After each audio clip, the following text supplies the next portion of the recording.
नमस्कार प्रिय विद्यार्थियों, वीके नॉलेज इलेक्ट्रिकल में आप सभी का स्वागत है। बारक इलेक्ट्रिशियन वालों का आज एग्ज़ाम हो चुका है। इम्पोर्टेंट क्वेश्चंस आपके साथ चर्चा करेंगे। पेपर का लेवल कैसा रहा और क्या संभावना रहेगी, और मुझे पता है कट ऑफ पर आप सवाल पूछेंगे, तो मैं आपको पहले ही बता देता हूँ यूट्यूब की कम्युनिटी टैब में आपके लिए क्वेश्चन राइज कर दिया है। तो आपका स्कोर क्या बन रहा है आप वहाँ जाकर के पहले कमेंट ज़रूर कीजिए, ताकि एक सटीक एनालिसिस आपको हम दे सकें। कुछ क्वेश्चंस एक बच्चे ने हमें सेंड किए हैं, उस पर चर्चा करेंगे। जब क्वेश्चंस आप पढ़ेंगे तो आपको भी पता लग जाएगा लेवल कैसा था। अच्छा लेवल था और क्या सिनेरियो रहा पूरा, उस पर चर्चा करेंगे। जनरली मॉडरेट लेवल बोलेंगे, यानी जो बच्चे इजीली पढ़ रहे थे। हमने जो यूट्यूब पर आपको क्वेश्चंस करवाए मोस्टली उसी लेवल के क्वेश्चन थे, उसी तरह के क्वेश्चन थे। मैं ये तो नहीं कहता सेम टू सेम होंगे, वो जब ऑफिशियल आंसर की पर वेट करेंगे। ऑफिशियल आंसर की वैसे तो बार्क वाले प्रोवाइड करवाते नहीं हैं। कोशिश रहेगी कि बच्चों के जो क्वेश्चंस मिलेंगे उनसे एक पीडीएफ फाइल बनाकर आपको टेलीग्राम पर शेयर कर दी जाएगी। डिस्क्रिप्शन में लिंक दिया गया है, टेलीग्राम जरूर ज्वाइन कीजिए। चैनल से पहली बार जुड़े हैं तो सब्सक्राइब कर लीजिए, और ये वीडियो अपने दोस्तों तक जरूर पहुँचाइए जो भी एग्ज़ाम देकर आए थे। आप ज़रूर बताइए आपका पेपर कैसा रहा। आइए एक नज़र डालते हैं। रोहित पांडे है बच्चे का नाम, उसने ये क्वेश्चन हमें सेंड किए हैं, और जाहिर सी बात है बच्चे को जितने याद रहे तो लिख करके सेंड किए हैं। बारक इलेक्ट्रिशियन, ठीक है। सबसे पहला क्वेश्चन देखो, कह रहा है कि 3 फेज इंडक्शन मोटर में किस स्लिप पर अधिकतम टॉर्क होता है। अभी तो चर्चा कर रहे थे, कुछ दिन पहले आपको ये क्लास करवाई थी, आई होप। मैक्सिमम टॉर्क के लिए शर्त होता है S is equal to R2/X2, right. यानी रोटर प्रतिरोध और रोटर प्रतिघात का अनुपात क्या कहलाता है, अधिकतम टॉर्क के लिए स्लिप देता है हमें। यानी अधिकतम टॉर्क के लिए रोटर रेजिस्टेंस की बात करें तो SX2 होता है, राइट। तो ये रहा पहला ही ऑप्शन, रोटर प्रतिरोध बटे रोटर रिएक्टेंस। याद आया क्या? अच्छा क्वेश्चन है ना। उम्मीद है मुझे आपका भी ये सवाल तो सही हुआ ही होगा। अच्छा, आज क्या ये फ़ोटो लीव ही है, PDF में नहीं है, तो ये सारा वैसे डिलीट करना पड़ेगा, है ना। अच्छा, पेपर का लेवल कैसा, पहले उस पर चर्चा करें। दो बात बताता हूँ। अगर मैं बात करूं पेपर के लेवल की, तो लेवल हम कहेंगे अच्छा था। 0 भी नहीं पूछा, लेकिन बहुत टॉप लेवल पर भी, यानी डिप्लोमा उस लेवल पर भी आपको नहीं उलझाया। जनरली एक ITI वाले बच्चे से जो सवाल पूछे जाने चाहिए वही पूछे। यानी मैं यही कहूँगा मॉडरेट लेवल था या लेवल अच्छा था। जिन बच्चों ने तैयारी की उनके हिसाब से बहुत शानदार पेपर रहा। प्री में कोई भी बच्चा नहीं अटकेगा, बिल्कुल मुझे विश्वास है। हर बच्चा प्री में पास हो जाएगा। तो बात आएगी एडवांस की, जहाँ से मेरिट बनेगी, ठीक है ना। तो आपको जो स्कोर करना है वो कमेंट करना है, वो इस एडवांस का ही हम करवाएंगे। 50 में से आपके कितने बन रहे हैं, क्योंकि ये तो केवल पास करना है ना। तो पेपर का लेवल बहुत शानदार था। हर बच्चा जिसने तैयारी करी वो आराम से पास हो रहा है, कोई दिक्कत नहीं है। यहाँ कंपटीशन फाइट होगा हर बच्चे के बीच में, क्योंकि जब क्वेश्चंस आप देख रहे हैं तो देखो पहला ही क्वेश्चन तो वही का बच्चा कर पाएगा ना जो रेगुलर पढ़ रहा था इस क्वेश्चंस को या इस तरह की टॉपिक्स को। तो बड़ा शानदार मुझे लगा ये था। उसके बाद में देखो प्रति चुंबकीय पदार्थ कौन सा है। प्रति को इंग्लिश में डाया बोलते हैं। डाया मैग्नेटिक मटेरियल पूछा। अब फेरो पेरा डाया हर बच्चे ने पढ़ रखा है, तो वो बच्चे को याद आया जल, इसमें ऑप्शन था, गुरुजी कह रहा है वायु था। तो देखो वायु तो जाएगा पेरा में, और जल जो है आपका प्रति चुंबकीय, डाया में जल ही भेजेंगे। और 2 ऑप्शन कौन से थे अब वो याद नहीं रहेगी, लेकिन अच्छी बात है बच्चे को क्वेश्चन याद रह गया। हमें तो इतना अगर सीखने को मिल जाए, देखने को मिल जाए तो वो भी ठीक है। उसके बाद में देखो स्किन डेप्थ धारा संबंधित कोई एक क्वेश्चन था। देखो स्किन की जो गहराई है ना उसके बारे में वो पूछ रहा है। तो सिंपल सी बात है, फ्रीक्वेंसी के सीधे समानुपाती मानते हैं हम। त्वचा प्रभाव की बात कर रहा है, जिसमें चालक धारा सतह पर वो प्रवाहित होती है, ठीक है। और उसके बाद में किसी संधारित्र में धारिता दोगुनी करने पर उसकी ऊर्जा पर क्या प्रभाव पड़ेगा। देखो कैपेसिटर की जो एनर्जी होती है वो ½ CV² होती है, ठीक है। अब अगर आप कैपेसिटी को दोगुना करोगे तो सीधी सी बात है उसकी ऊर्जा भी क्या हो जाएगी, दोगुनी। यानी अगर कैपेसिटी डबल होगी तो स्टोरेज एनर्जी भी डबल होगी, धारिता के साथ में दोगुनी हो जाएगी। उसके बाद में हीटिंग एलिमेंट का पूछा है, गुण पूछा है, किसका बना होता है ये नहीं पूछा। ये तो हर एक बच्चे को ही खैर आंसर पता था किसका बना होता है। वो तो क्वेश्चन पूरा नहीं दिख रहा क्या, चलो ठीक है अब सही है। देखो हीटिंग एलिमेंट बने होते हैं, तो देखो हीटिंग एलिमेंट उच्च प्रतिरोधी होता है और उसका ताप गुणांक भी उच्च होता है। ताप गुणांक उच्च के अलावा 3-4 बातें याद रखा करो ना। ताप गुणांक उच्च के अलावा गलनांक भी उच्च होता है, यानी मेल्टिंग पॉइंट जो उच्च होता है। विद्युतीय चालकता के बारे में जब पूछा जाए तो वो निम्न होती है। अब किसी किसी एग्जाम में यही क्वेश्चन देखो कैसे आया, इसमें से कौन सा हीटिंग एलिमेंट में हाई नहीं होता है। दिए गए विकल्प में से कौन सा एक हीटिंग एलिमेंट के लिए उच्च नहीं होता है। प्रतिरोध, ताप गुणांक, गलनांक और चालकता, ऐसे दिया हुआ है देखो। तो फिर वो सवाल बनाने ना कैसे ही बना सकते हैं। 2-2 ऑप्शन लिख रहा है बच्चा, ये भी अच्छी बात है, उसको बड़ा याद रहा है। देखो ट्रांसफार्मर की कोर किसकी बनी होती है, कह रहे गुरुजी ऑप्शन दिया हुआ था CRGO, तो यही करते आए। पूरा नाम क्या है, cold rolled grain oriented. Grain का मतलब होता है रवे या दानेदार। तो हम ठोस तो नहीं बनाते ना, उसी को तो हम पहले फोर्जिंग करते हैं और फिर बनाते हैं ठंडा करके वापस। तो CRGO है।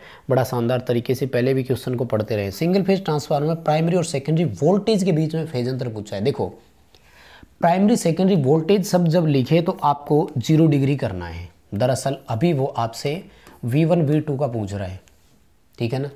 यदि वो आपसे V1 और E2 का पूछे, यानी सेकेंडरी में इंड्यूस वोल्टेज की बात करें ना, तो वो भाई साहब 180 डिग्री आउट ऑफ फेज जाता है। ये नो लोड ट्रांसफार्मर में मैंने बहुत अच्छे से पढ़ाया हुआ भी है, ठीक है। 0 डिग्री उत्तर करना, इन फेज के साथ ही जाएंगे। उसके बाद में देखो क्वेश्चन कह रहा है गुरुजी पूछा था कि एल्यूमिनियम की सोल्डरिंग के लिए जो सोल्डर काम में लेते हैं वो किसका बना होता है। ऑप्शन में था L का P। नीचे देखो स्पष्ट लिखा है बच्चे ने। अच्छी बात ये है कि इतनी डीपली उसको चीज़ें याद थी।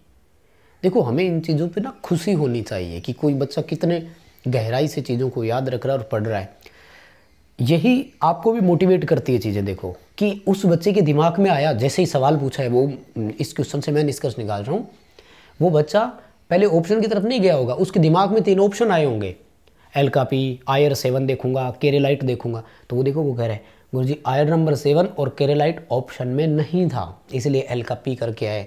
शानदार बात है, यही उत्तर करना पड़ेगा, है ना। अच्छा आप बताना जरूर और कोई आपको क्वेश्चन याद हो तो, है ना। ये भाई उस बच्चे ने सेंड किए, देखो जितने उसको याद रहे अच्छी बात है। सवाल, जनरेटेड वोल्टेज ज्ञात कीजिए। जनरेटर में शंट जनरेटर है, लोड पर 50 एम्पियर की धारा है और 220 वोल्ट है।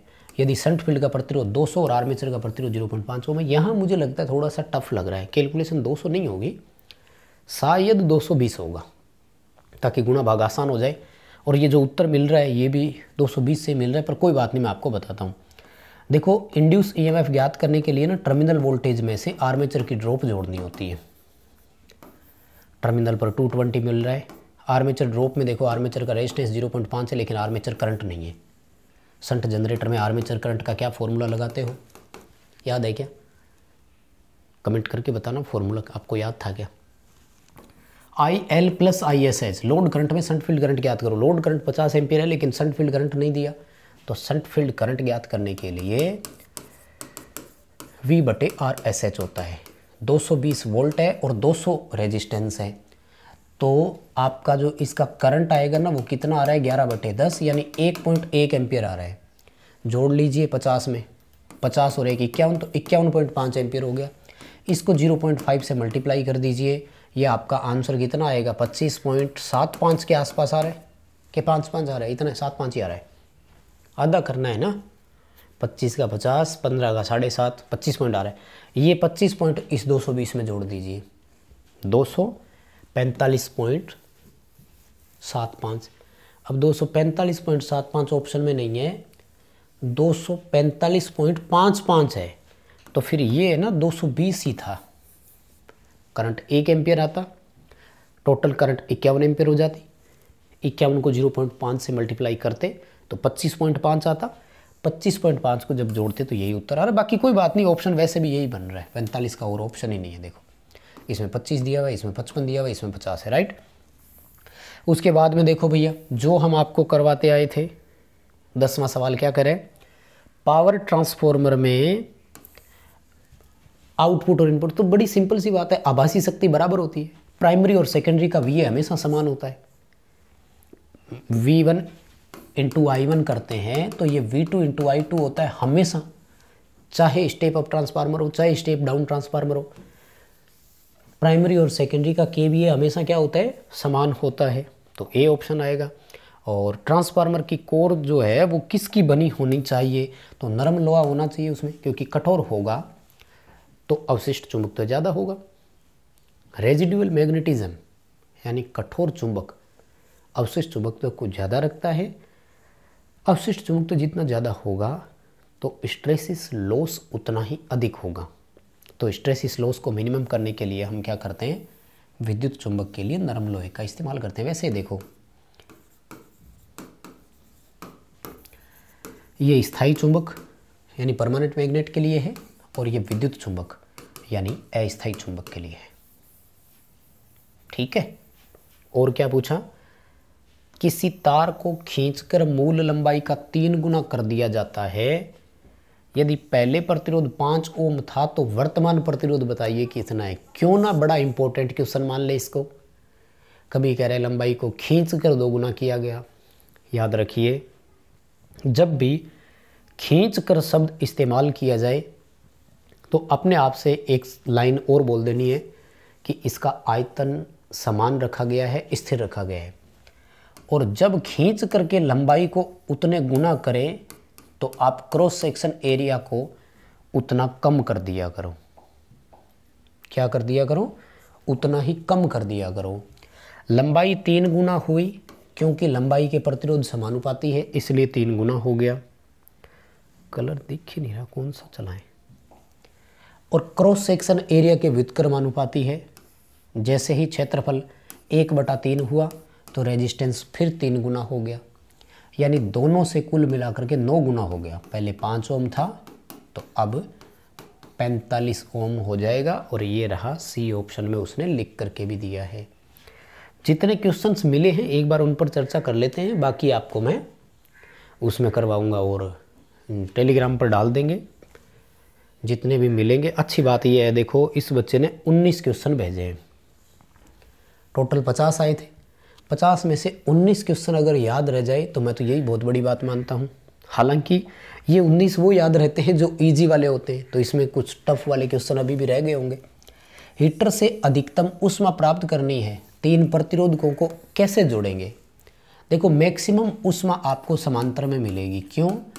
क्योंकि समांतर में वोल्टेज समान होती है, सबको पूरी रेटेड वोल्टेज मिलेगी। जितने वोल्टेज की ज़रूरत थी उतनी ही वोल्टेज उसको मिलेगी। वोल्टेज मिलेगी तो प्रॉपर हीट जनरेट होगा। रेजोनेंस की स्थिति में यदि इंडक्टिव रिएक्टेंस को दोगुना कर दिया जाए तो कैपेसिटिव रिएक्टेंस को कितना करें ताकि रेजोनेंस बनाए रखे, रेजोनेंस को मेंटेन रखे। भाई रेजोनेंस का मतलब होता है XL बराबर XC। अब अगर इसको आप कम करोगे तो इसको भी कम कर देना, XL को आप बढ़ाएंगे तो XC को भी बढ़ा देना उतने ही गुना। यानी आपने XL को दोगुना किया है तो XC को भी दोगुना करना। अनुनाद या रेजोनेंस का मतलब होता है दोनों प्रतिघात एक दूसरे के बराबर हो। सिंपल सी बात है। अगर वो XL को आधा करता तो हम XC को भी आधा ही कर देते, उत्तर हो जाता। सिंपल सा सवाल है, समझ में आ रहा है ना। इस वीडियो को अभी तक लाइक नहीं किया तो ज़रूर करना, बिना लाइक वाला बटन दबा। और अगर पहली बार ही जुड़े हैं तो फिर चैनल भी सब्सक्राइब करना है। देखो एक सोलेनॉइड के अंदर जो चुंबकीय क्षेत्र है वो कैसा होगा। सोलेनॉइड में चुंबकीय क्षेत्र सभी जगह पर समान आएगा, क्योंकि सोलेनॉइड ये आकृति होती है, देखो है ना, कॉइल वाली जो होती है ना, कॉइल्ड कॉइल फिलामेंट जैसा बोलेंगे इसे। अच्छा क्वेश्चन पूछा है।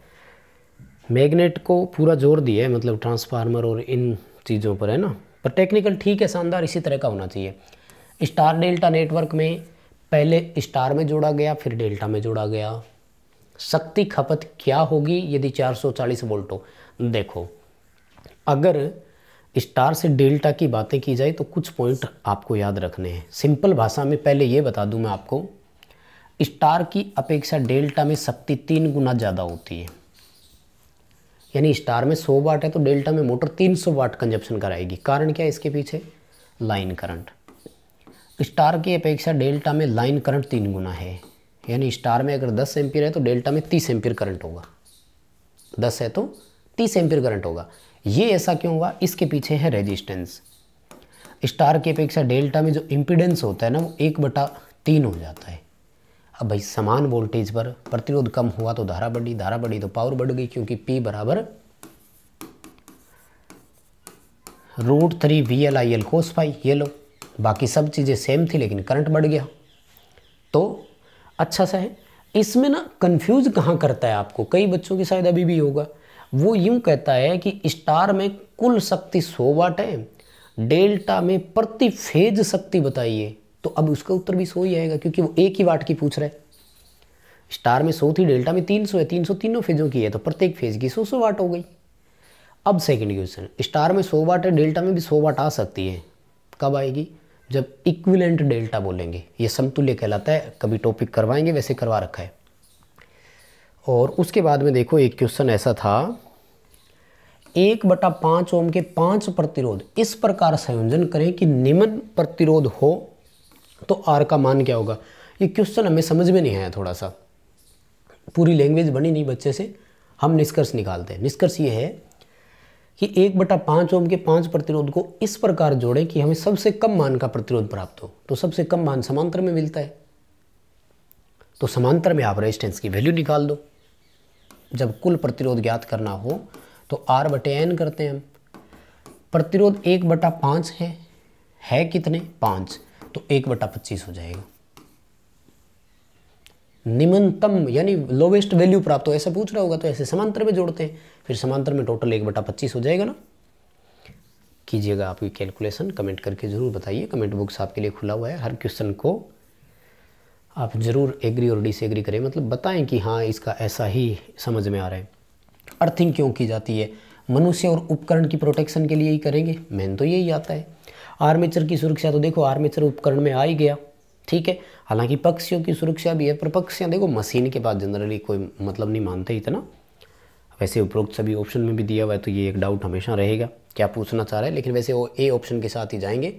मनुष्य और उपकरण की सुरक्षा वाला ही ज़्यादा सही ऑप्शन रहेगा, ठीक है। 2 और बचे, 19 क्वेश्चन भेजे, बहुत ही अच्छी बात है। वोल्टेइक सेल में जस्ता क्या होता है? तो जस्ता नेगेटिव होता है वोल्टेइक में, सरल वोल्टेइक सेल की अगर बात करें। और धनात्मक कॉपर का होता है, कॉपर जिंक सेल बोलते हैं। सेल की क्षमता किस में होती है? एम्पियर और डिस्चार्जिंग टाइम में, एम्पियर इंटू घंटे। तो ये था पेपर का लेवल। मुझे लगता है अच्छा लेवल था। जिन बच्चों की तैयारी थी वो बहुत अच्छा करके आए होंगे। बहुत बहुत धन्यवाद सभी को यहाँ तक जुड़ने के लिए। वीडियो लाइक कीजिएगा और चैनल को सब्सक्राइब जरूर कर लेना।